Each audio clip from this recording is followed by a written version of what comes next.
प्यारे भैया बहन, आज का दिन आप सभी के लिए मंगलमय हो। हम आज पढ़ेंगे राजनीति विज्ञान सिविक्स। इसके पहला पाठ हम लोग पढ़ चुके हैं। आज हम लोग दूसरा पाठ संघवाद शुरू करेंगे। पहले पाठ में हम लोग सत्ता की साझेदारी के विषय में पढ़े थे। यह सत्ता की साझेदारी जो है एक तौर पर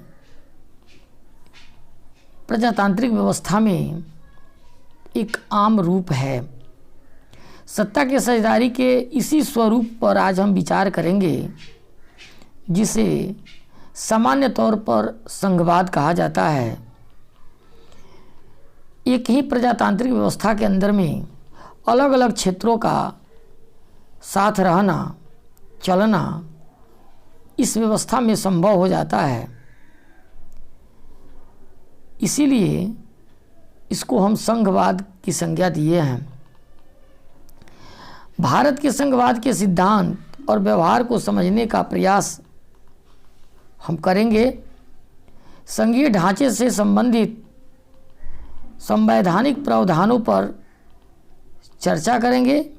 इसके बाद में इस अध्याय में संघवाद को सशक्त और मजबूत बनाने वाली जो नीतियां हैं उस पर हम राजनीतिक तौर पर चर्चा करेंगे।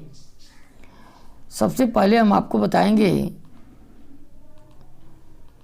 कि भारत में जो शासन व्यवस्था है, यह भारत में शासन व्यवस्था में केंद्र और राज्य सरकार के अलावा एक तीसरे स्तर की सरकार है, जिसको स्थानीय शासन कहते हैं। स्थानीय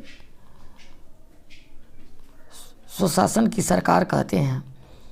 अब है कि संघवाद क्या है, संघवाद किसे कहते हैं। प्रश्न भी है कि संघवाद क्या है। तो देखिए, संघवाद सरकार की एक व्यवस्था है जिसमें सर्वोच्च सत्ता केंद्रीय सरकार के पास निहित है तथा उसकी विभिन्न अनुषांगिक इकाइयों के बीच बट जाती है।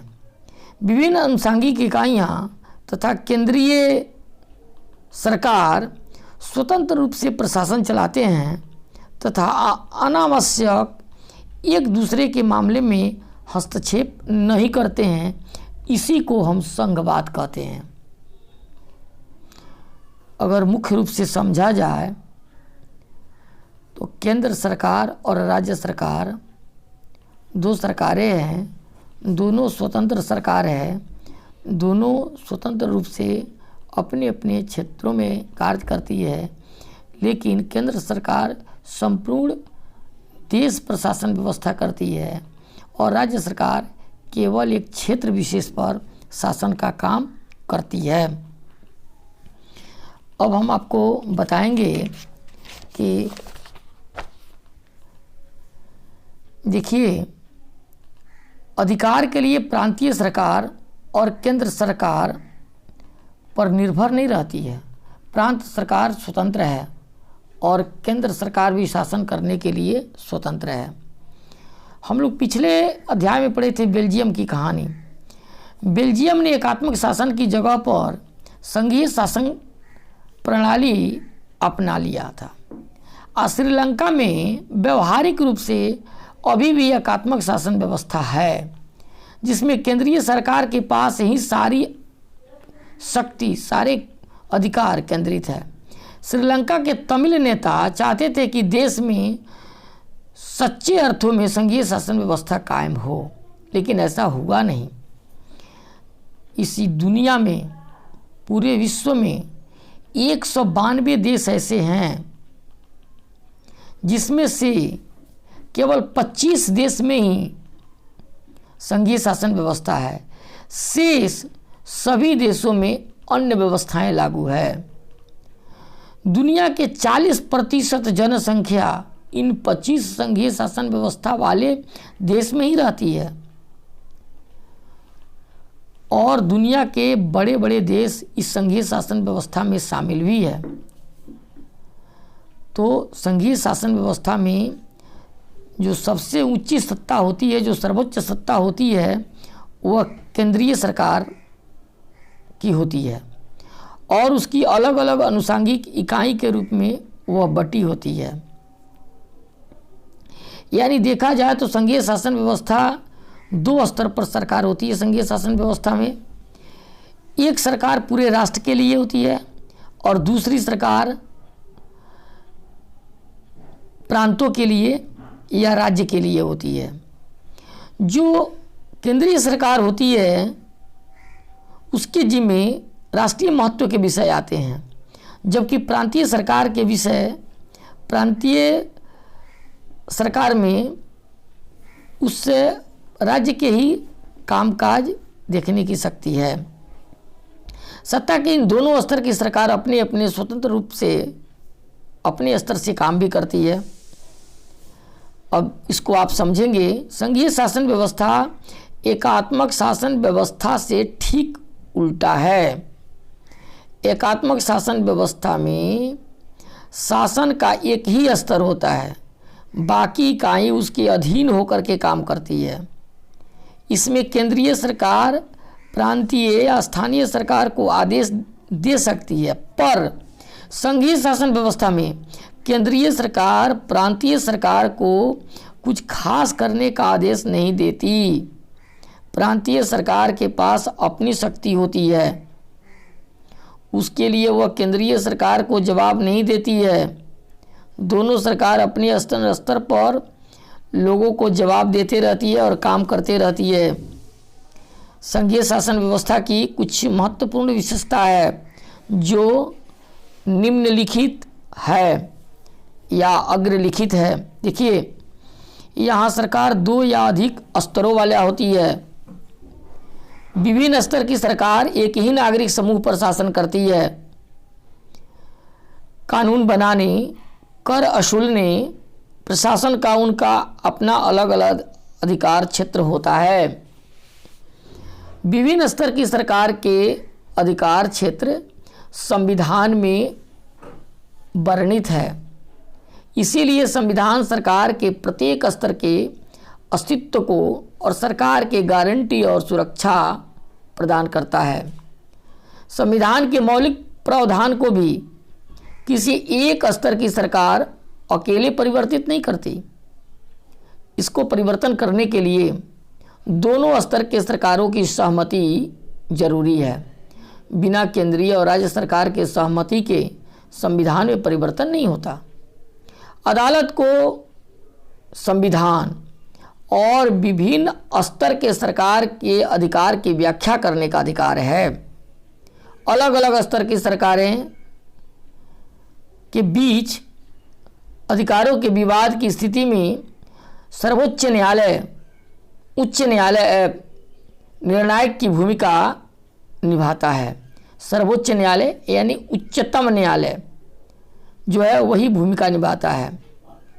वित्तीय स्वतंत्रता सुनिश्चित करने के लिए भी अलग अलग स्तर की सरकार के लिए राजस्व के अलग अलग स्रोत हैं।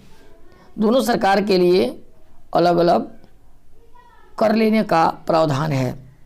इसी प्रकार से संघीय शासन व्यवस्था के दोहरे उद्देश्य हैं। देश की एकता की सुरक्षा करना, उसे प्रोत्साहन देना, उसके साथ ही क्षेत्रीय विविधताओं का पूरा सम्मान करना, ये उसका अपना उद्देश्य है। इसी कारण से संघीय व्यवस्था के गठन और कामकाज के लिए दो महत्वपूर्ण चीज़ें आती है।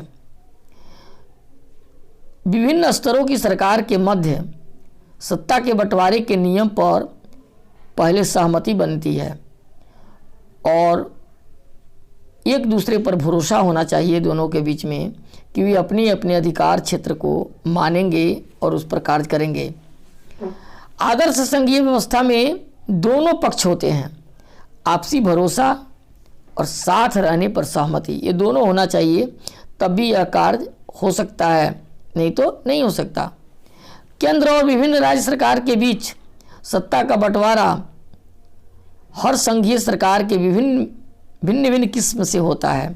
जो केंद्र सरकार है और जो विभिन्न राज्य सरकार है उसके बीच जो सत्ता का बंटवारा किया गया है वह अलग अलग तरीके से हुआ है, अलग अलग तरीके से किया जाता है। यह बात इस बीज पर निर्भर करती है कि संघ की स्थापना किस परिस्थिति में हुई है।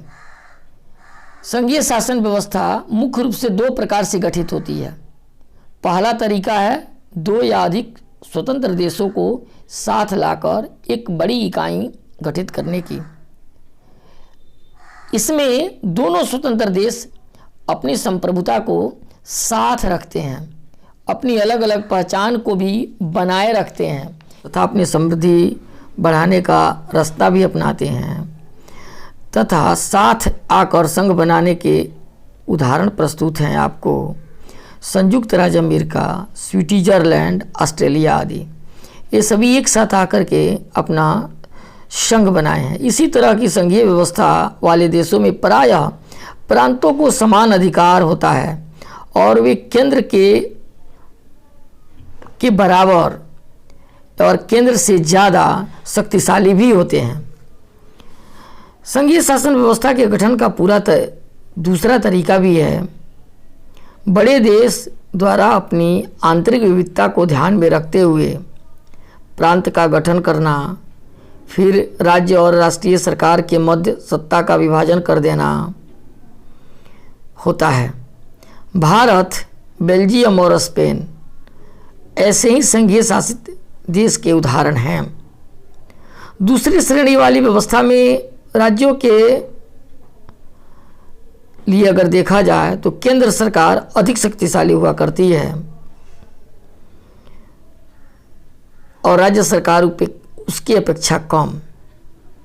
इस व्यवस्था में विभिन्न प्रांतों को समान अधिकार दिए जाते हैं, पर विशेष परिस्थिति में किसी प्रांत को विशेष अधिकार भी दे दिए जाते हैं। तो इस प्रकार से हम आपको आज बताए कि संघवाद क्या है और संघीय व्यवस्था की महत्वपूर्ण विशेषताएं क्या है, इसके विषय में आज हम आपसे चर्चा किए। अब अगले वीडियो में हम आपको पढ़ाएंगे भारत में संघीय व्यवस्था। इसके बारे में हम लोग अगली वीडियो में पढ़ेंगे। आज के लिए इतना ही, धन्यवाद।